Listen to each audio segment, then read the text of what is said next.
Hello, my name is Lisa Henderson and this is my colleague Jacqui Williams from the Education and Wellbeing Directorate in the Department for Education. Today we'll be talking about bullying and bullying prevention within the context of social inclusion. But before we begin, we'd like to acknowledge that we are coming to you today from the traditional lands of the Kaurna people and that we respect their spiritual relationship with their country.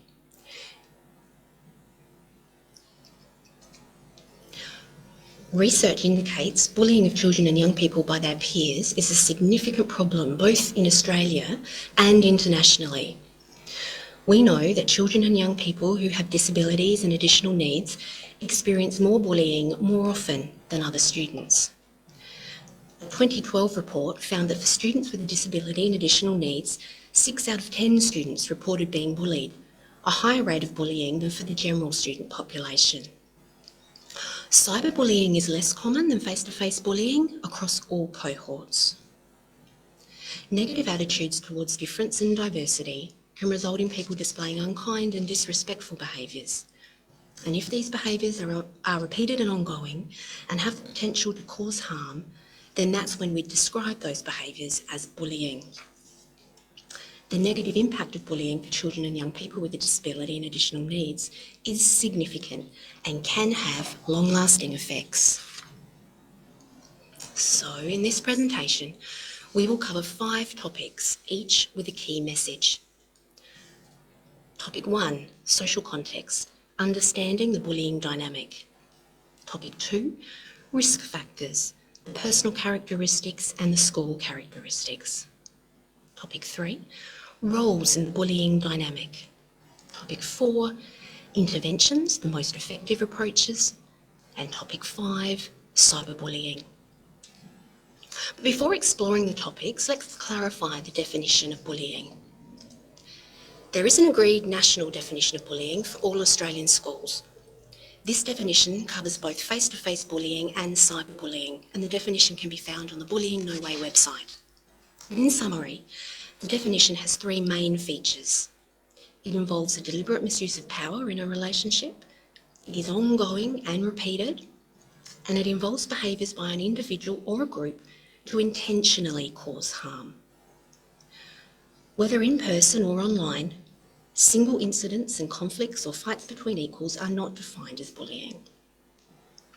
In terms of bullying behaviours, they can be wide-ranging, occur along a continuum and can take various forms.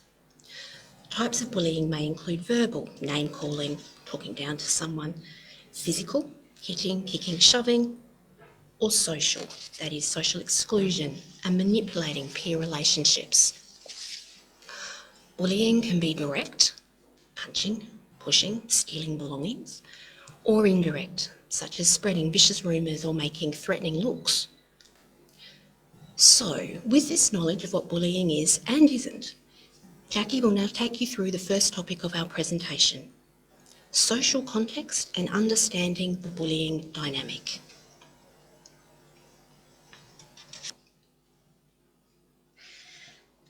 In this topic, we will discuss the bullying dynamic. There are 2 key concepts we will discuss. Firstly, bullying is a social process, and secondly, the behaviour of people is influenced by their social context. Firstly, let's debunk some myths about bullying. It's incorrect to think that bullying is a natural or normal process that somehow toughens kids up. It's also incorrect to think that if you get bullied, you deserve this and you should make more of an effort to fit in. It's incorrect to think that the person who bullies others is an inherently bad person.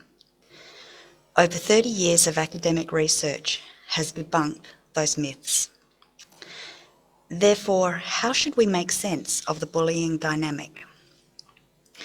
We would say that the bullying problem is not about just one person. The bullying problem is much bigger than one person. The bullying problem is about how people interact together. It's about the quality of their relationships. Therefore, we understand bullying behaviour as a social process that occurs between people, This social process, this dynamic interaction that occurs between one person and another, is influenced by their social context. So what do we mean when we say social context? We are referring to the things in our environment that influence our values, attitudes, beliefs and behaviours. Influences include friends, peer group, parent, family, teachers and community. It also involves societal influences, for example, education, media, religion and culture, and also includes physical, emotional and psychological development. A person's social context will impact on how they interact with others. So what does this mean for bullying prevention? Understanding a person's social context will assist us to make sense of their interactions with others. It can help us put in place the right types of interventions. Also, within school communities, all school staff can influence the social context of students. The aim is to improve the quality of relationships that students have with others. When we do this, we are taking steps to prevent bullying. We have used the concepts of social process and social context to understand the bullying dynamic. We will now present a made-up example which aims to demonstrate these concepts in action. We've named one student Mark and the other student Louise. Louise is a student who has a disability.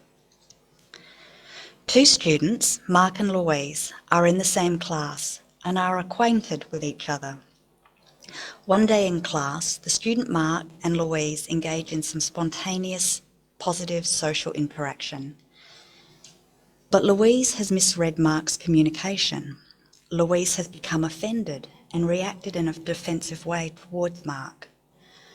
Mark tells Louise to stop being a weirdo. Louise becomes offended and tells Mark where to go. As a result, the social relationship between Mark and Louise breaks down. Mark is confused about the behaviours of Louise. Mark has heard rumours that Louise has a disability but is unsure what that means. Mark thinks that Louise is different. Let's focus on Mark. Influenced by his social context, Mark has learnt that being different from other people is not necessarily a good thing. Mark has learnt that people with disability are very different to him. Mark has overheard conversations from trusted adults in his life. Mark's dad has said, kids who have disabilities need to be in special schools with special teachers, they have special needs. Mark believes this must be correct, as this is what generally happens in his school. He also heard a politician say something like that on television. Mark has also heard his aunt say, some kids just take up too much time for teachers. This gets in the way of progress. Mark sees some kids go off to remedial class.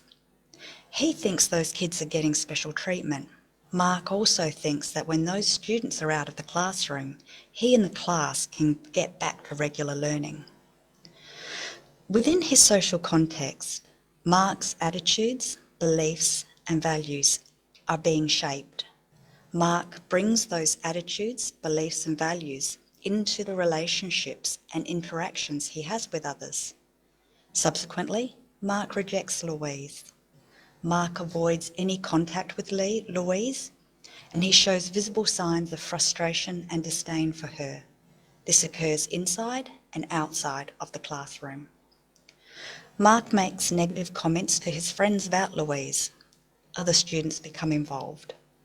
The negative narrative and rejecting attitudes towards Louise is bedded down across many students. Also, Mark is a popular student, so what he says and does carries weight with other students. The attitude and behaviour towards Louise is very subtle. In a busy school with many competing demands, school staff members find it difficult to spot.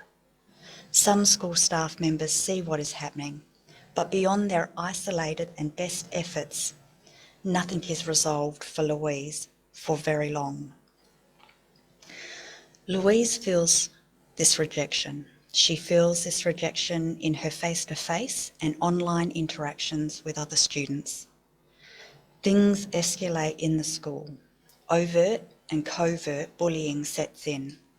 Louise is socially excluded, is called names, and is spoken down to. Let's focus on Louise. Louise has become less accepted by her peers, and her social status has decreased. Louise feels increasingly isolated. She feels sad and angry. She has no trusted person to talk to. In response, Louise begins to avoid everyone. She feels so alone. She has no friends, no peer backup. Her vulnerability increases. Louise now feels overwhelmed in class. She struggles to concentrate, follow instructions and plan. Louise starts to engage in behaviour which the teacher describes as being disruptive to the class. The teacher believes that the problem for Louise is that the schoolwork is too hard and Louise isn't coping with the schooling. The teacher thinks that alternative settings should be considered for her. So what is the outcome for Louise and Mark? Louise becomes less engaged in the school community. She feels she doesn't belong. Louise begins to stay away from school, falls behind in her learning. Eventually, she stops attending school. For Mark, he is watching this situation unfold for Louise, and he is learning. These events confirm for Mark that students like Louise are different, and being different is not a good thing. When you're different, you are the problem and you don't belong. This example aims to show how bullying is a social process, an interaction between people, and the behaviour of people are influenced by their social context. So why is understanding the dynamics of bullying important? Because how we understand the bullying dynamic will impact on how we intervene. It would not be fair or helpful to see the problem as being Louise and Mark, or the problem being just Mark, or just Louise. We need to look at the big picture. We can take actions to support students who have similar experiences to Louise by way of supporting them with social and communication skills. That would be a valid pathway. However, for some students with disability and additional needs, they will always present with strengths and challenges. To solely focus on them as being the point of change would be ineffective. It would also be unfair and result in us taking a solely deficit view of them as individuals. We could also support Mark to be more empathetic, but these efforts may have limited effect as a standalone intervention. Also, there will always be many more Mark-type students at the school. So this leads us to ask, what are useful interventions? My colleague Lisa will talk more about interventions for bullying prevention as part of topic 4, but in brief, interventions should address the bullying problem from a bigger picture, the person's social context. So for this topic, our key messages are, bullying behaviour is not just a problem of the individual. Bullying behaviour is a social process that occurs between individuals or groups of people. The beliefs, behaviour, attitudes and values of people are influenced by their social context. Individuals bring these to the relationships and interactions they have with others. Intervention should impact social context with the aim of improving the quality of relationships between individuals and groups of people. I will now hand over to Lisa for topic 2. Lisa will talk about the risk factors for bullying involvement, firstly from an individual level and then from a school level.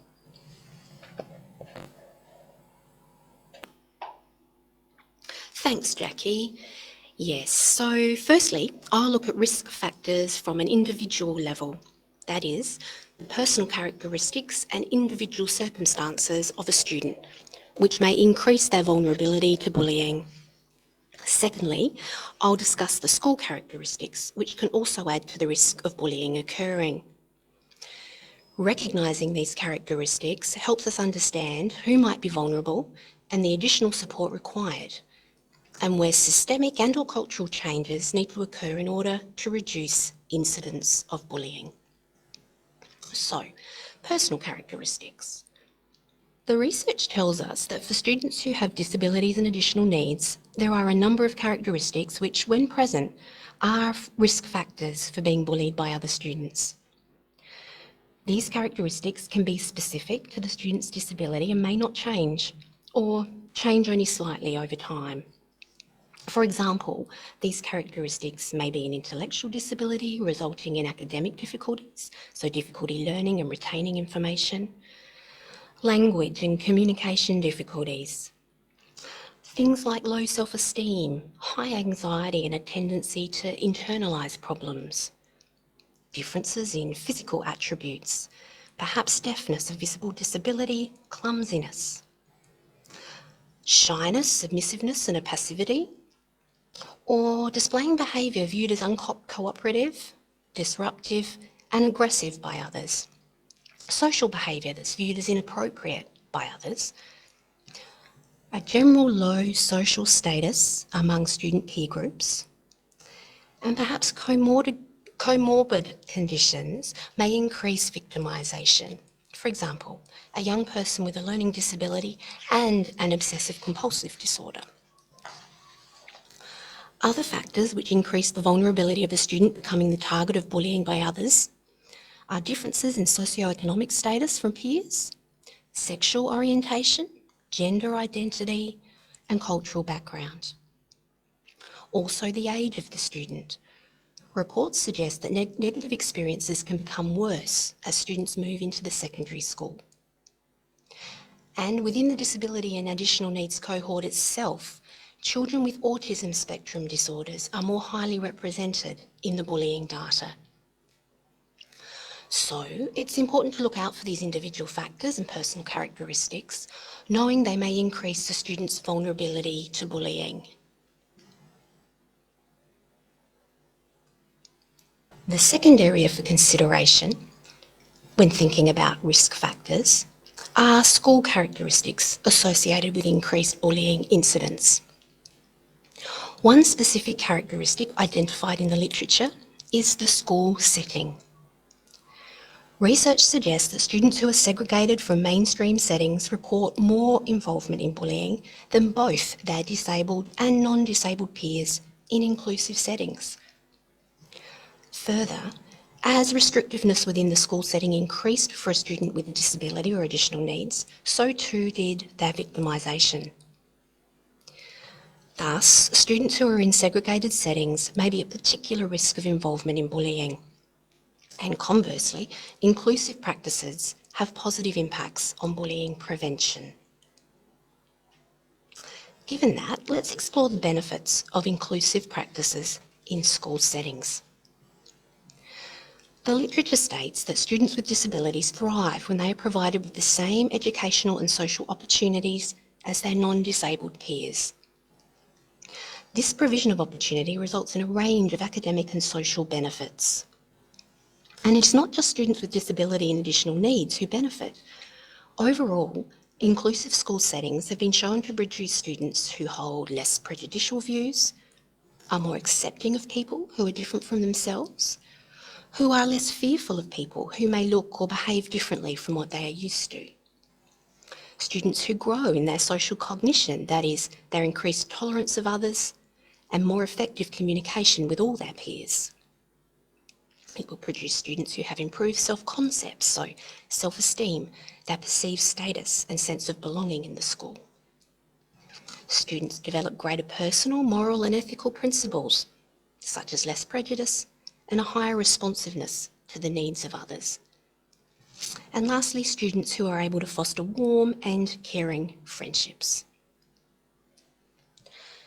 Taken from the UN Convention on the Rights of Persons with Disabilities, the CRPD, Article 24, General Comment 4, we can see from the current slide a visual representation of what an inclusive school setting looks like, set alongside school settings which are not. Along the bottom, we can see the exclusionary school setting directly or indirectly preventing students from accessing education in any form. Next, the segregated school setting places students with disabilities in separate environments that are designed to respond to a particular impairment in isolation from students without disabilities. Thirdly, integrated school setting places students with disabilities in existing mainstream educational institutions with the expectation that they will adjust to the standardised requirements of the school. However, if we look to the top, inclusive school settings provide all students in relevant age ranges with an equitable and participatory learning experience that best corresponds to their requirements. This inclusive practice involves a process of systemic reform, that is, changes and modification to content, to teaching methods, approaches, structures and strategies to overcome barriers. Perhaps the key point to remember about inclusion is that it's not an endpoint of itself. It's not a final destination. It's a continuing process. Some examples of inclusive education processes within diverse classrooms and diverse schools may involve teaching students to be engaged and questioning, even assertive, encouraging and supporting independence, and where required, assisting and supporting parents to do the same with their children. Providing students with effective forms of staff support, for example, an appropriate use of learning support assistants that don't isolate them from their peer groups. Not teaching students outside of their peer group all or even part of the day, for example, in a remedial or a special class. Ensuring equality of physical access to environments and activities so those with physical disabilities and sensory impairments are able to participate in activities with their peers. Adjusting learning opportunities to be accessible and prevent the need for children with disabilities to constantly seek help, one of the key reasons for being rejected and victimised. Ensuring effective integration into the flow of classroom activity occurs, provide opportunities for social interaction. Providing opportunities that enable the practice of social and emotional skills by all students. And monitoring and supporting what occurs outside of the classroom as well during those unstructured parts of the day. All the benefits of an inclusive school environment occur as a consequence of processes that take place when students get a quality inclusive education amongst heterogeneous classrooms and schools. So the key messages from topic 1 would be that individual and school characteristics can both contribute to risk factors for bullying. Inclusive school cultures and teaching practices can reduce the risk factors for bullying. Inclusive school settings provide all students in relevant age ranges with an equitable and participatory learning experience. And finally, inclusion is not just a place to arrive at. It's a continual process requiring modification of methods, approaches and strategies to prevent and overcome barriers to learning for everyone. Jacqui will now talk in more detail about different roles within the bullying dynamic.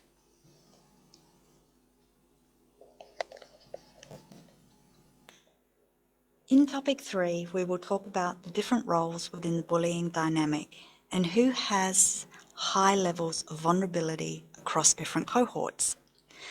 There are a number of roles that students can have in the bullying dynamic. Those roles include students who are bullied, students who engage in bullying behaviour, students who are involved in both. They are bullied and they bully others. There are also bystanders. Before we explore some of those roles, let's turn our attention to the impact of being involved in bullying. Irrespective of the role a student may have, and irrespective of disability or not, involvement in bullying can have negative impacts. Those negative impacts result in academic, wellbeing and social consequences. Importantly, for students with disability and additional needs, there are two key points.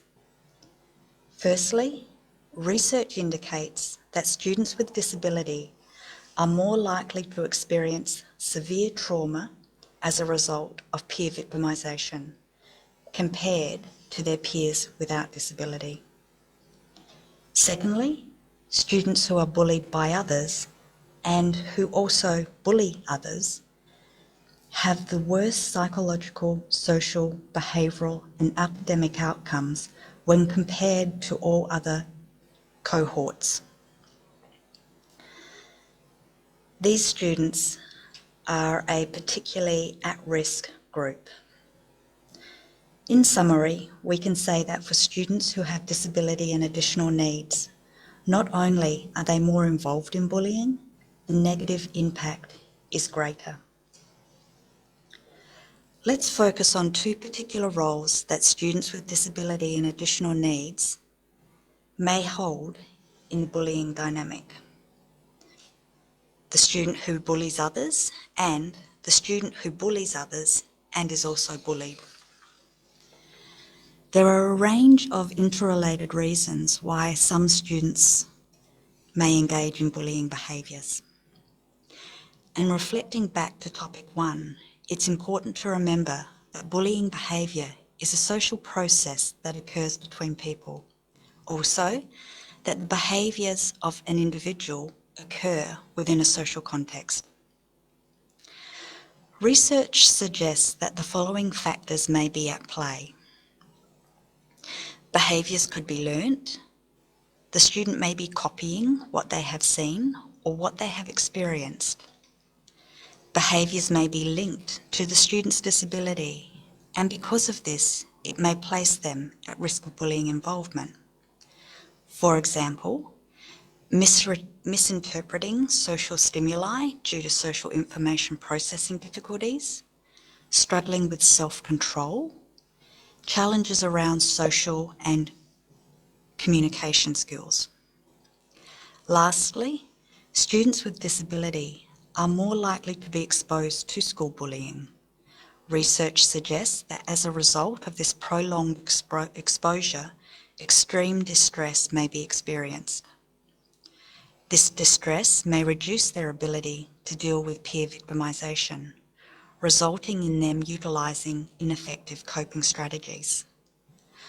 One way they might cope with peer victimisation is by aggressing against others. For schools, this cohort of students may come to the attention in bullying situations, and it is recognised that resolving bullying situations can present with challenges and complexities. The key point in resolving bullying situations is to always make sense of the dynamics of the situation, the history. This may include looking beyond the incident. That includes seeing how the student's disability or additional needs may be a factor in what is occurring. Understanding the dynamics of a situation is important so that a fair and effective response can be developed and implemented. Our key messages for this topic are: irrespective of the role an individual may have in bullying, there are negative impacts. Students with disability or additional needs who have been bullied or who engage in bullying generally have the worst outcomes across all cohorts of students involved in bullying. In resolving bullying situations, making sense of the dynamics of the situation is critical. Understanding how the student's disability or additional needs may be a factor in what is occurring is critical to ensure a fair and effective response. I will now hand over to Lisa, who will cover topic 4. In this topic, Lisa will discuss interventions.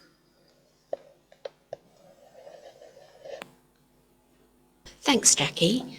So far, we've talked about understanding bullying within social contexts and how interpersonal characteristics and school settings can increase risk factors for bullying, and the different roles within the bullying dynamic.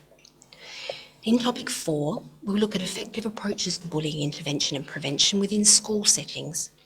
And we'll do this through the lens of bullying prevention research, which supports a broad approach, inclusion, the educational and social opportunities that schools are well placed to provide, and finally an individual support to students. Now, a school's approach to bullying intervention and prevention will depend on where they situate the problem in the first place. If they hold the view that the problem of bullying sits at a very individual level, that is, sits with a problem child, then there is a risk of blaming that individual and focusing on fixing them and changing nothing else. However, if the school views bullying as a social relationship issue that is influenced by social context, then the school will be able to take a much broader approach to bullying prevention. Evidence-based research supports a broad approach, stating that successful interventions for bullying prevention among students will include a universal whole school approach over a long duration that takes a multifaceted approach rather than focusing on one single component. A focus on building positive relationships and reducing bullying in the school community through a range of activities that engage students, their families and staff, including professional development for teachers. A whole of school policy that addresses the effective prevention of and response to bullying within the broader context of improving school culture and fostering student engagement. Effective classroom environments supported by statements of rights and responsibilities developed with student input. The promotion of a positive school environment that provides safety, security and support for students, and one that promotes wellbeing. Effective approaches and strategies to encourage positive student behaviour, as well as approaches to discipline that are consistent, they're inclusive, they're solution-focused, and importantly, non-punitive. Explicit teaching of values and skills to all students, especially bystanders, including strategies for responding to bullying behaviour and supporting students who are bullied. And lastly, an integration of social emotional learning within the curriculum itself. Evidence-based research on bullying prevention also supports an inclusive approach to education. Whether we view bullying with an individual, social or school-based focus, we can see that inclusion is a key to the success of all bullying intervention and prevention strategies. The literature states that inclusion is about educational and social opportunities. Importantly, it's about standing alongside your peers. And the process of inclusion impacts on the quality of social relationships in the classroom and school environment. As we've previously highlighted, to reduce bullying behaviours, we must improve the quality of those relationships. Research suggests some of the effective strategies in reducing bullying for students with disability and additional needs include a focus on developing a social support network around the student. Social support is an important protection factor against bullying. This could be supporting the development of friendships, structured buddying, or casual acquaintances with peers. Implementation of programs which educate students about bullying to heighten awareness and that encourage students to be upstanders. Research also suggests that rather than a few good friends, numerous upstanders can indeed be a protective factor. Promoting access for students to social situations. Now, this also includes school excursions, school camps, and other extracurricular activities. This enables them to connect with peers where they can practice their skills, learn social roles, and have social relationships role modelled for them.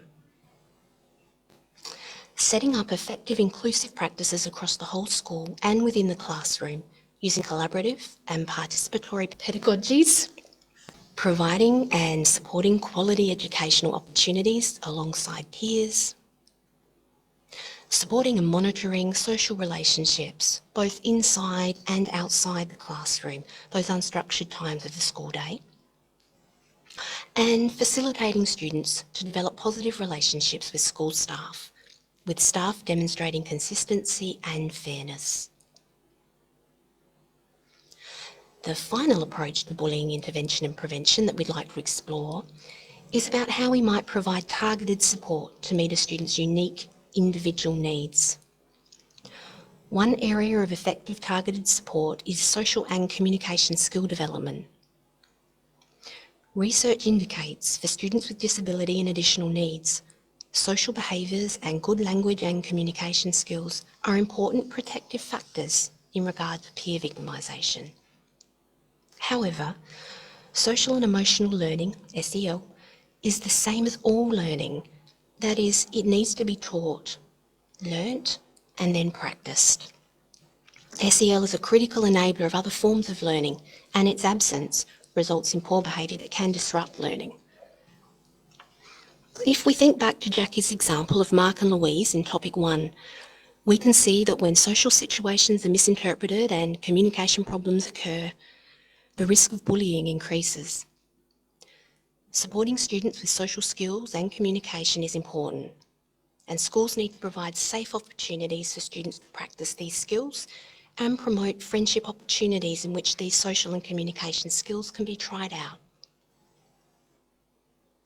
And any behaviour support strategies utilised by schools must be predicated on the understanding that all behaviour is purposeful, contextual, and it's learnt over time. When asked about their preferred behaviour support strategies, the literature stated that children and young people with a disability and additional needs prefer a non-punitive response to bullying.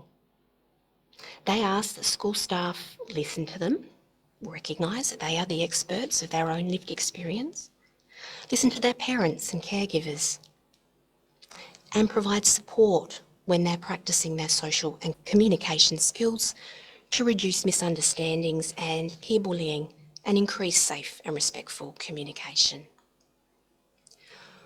Overall, while individual interventions may provide a degree of assistance to a student, taking a broad approach to building inclusive school settings provides greater opportunity for all students, including those with disability and special needs, to learn, practice and validate their social skills, resulting in more satisfying and successful relationships with those around them. So, the key messages for this topic are the importance of social context when thinking about bullying intervention, and that while individual interventions may provide a degree of assistance to the student, providing inclusive educational and social opportunities can reduce and/or prevent bullying in schools. Now, let's turn our attention to the final topic of our presentation, in which Jacqui will talk about digital technology and cyberbullying.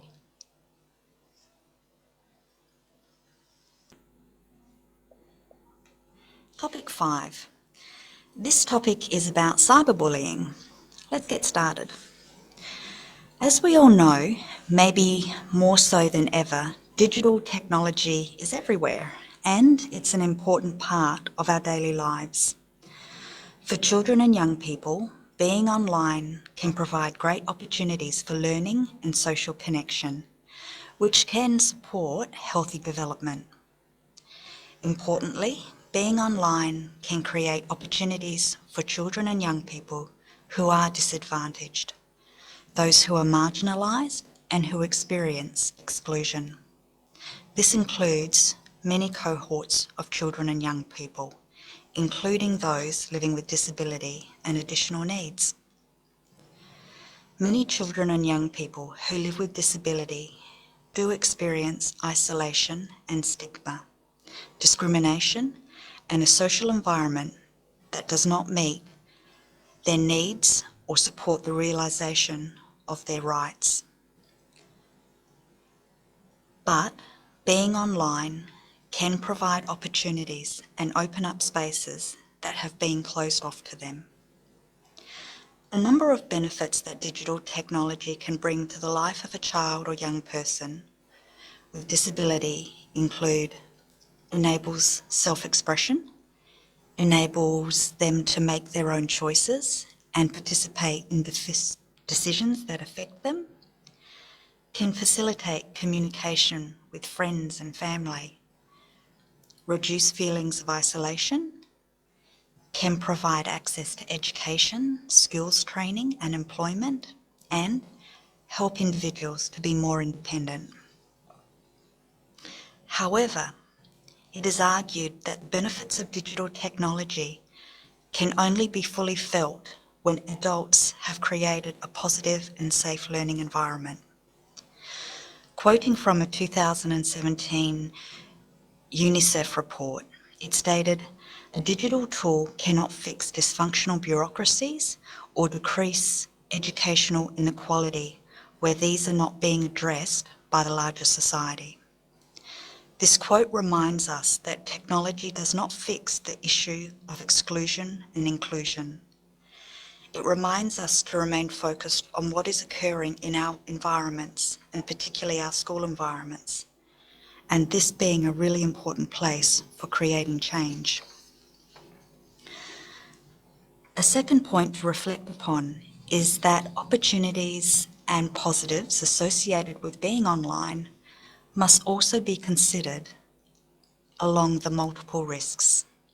And in the context of ongoing emotional and cognitive development and vulnerability for all children and young people, those risks of being online are amplified.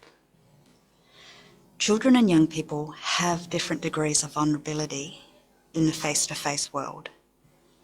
That level of vulnerability in the face-to-face world carries over to the online world. Therefore, children with disability and additional needs can have a greater vulnerability than their non-disabled peers when online. So what does this mirroring of vulnerability mean for involvement in cyberbullying? Firstly, as we have discussed, students with disability and additional needs experience greater levels of involvement in face-to-face bullying. Their rates of peer victimisation in face-to-face bullying is significantly greater than their non-disabled peers. As such, those experiences of being victimised in that context is mirrored in the online environment. Specifically, research indicates that in the online environment, students with disability and additional needs experience greater levels of cyberbullying than their non-disabled peers. Another important point to consider when we think about cyberbullying is that research indicates that across all cohorts of children and young people, that when they experience cyberbullying, they are also likely to experience face-to-face bullying. Rarely is cyberbullying a standalone experience. So what does this mean for vulnerable cohorts such as those children and young people who live with disability? This cohort of children and young people are a highly vulnerable population relative to cyberbullying and face-to-face bullying. Not only does this cohort experience face-to-face bullying in the school ground, they also experience bullying outside of school, at home, when they are online. It becomes a 24-hour experience. Also, it is cyclic. Face-to-face bullying at school and then online cyberbullying at home, then face-to-face bullying at school again, and so on. The experience of offline and online bullying are generally linked. They have been described as being two sides of the same coin. This is a useful idea in terms of interventions. Research indicates that what works for face-to-face bullying will have benefits for cyberbullying. It's also important to recognise that for children and young people, they often don't experience these two spaces as being distinct. They are one world. Therefore, our approaches to prevention and response need to straddle both worlds. Our key messages for this topic are: students with disability and additional needs experience greater levels of cyberbullying than non-disabled peers. Rarely is cyberbullying a standalone experience. Face-to-face bullying and cyberbullying generally occur together. Interventions, prevention and response, need to straddle both worlds. Interventions for face-to-face bullying will have benefits relative to cyberbullying.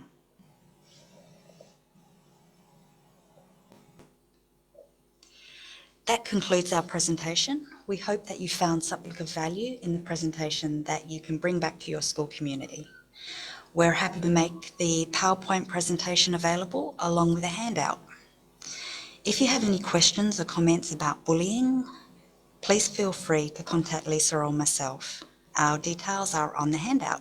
Once again, thank you for listening.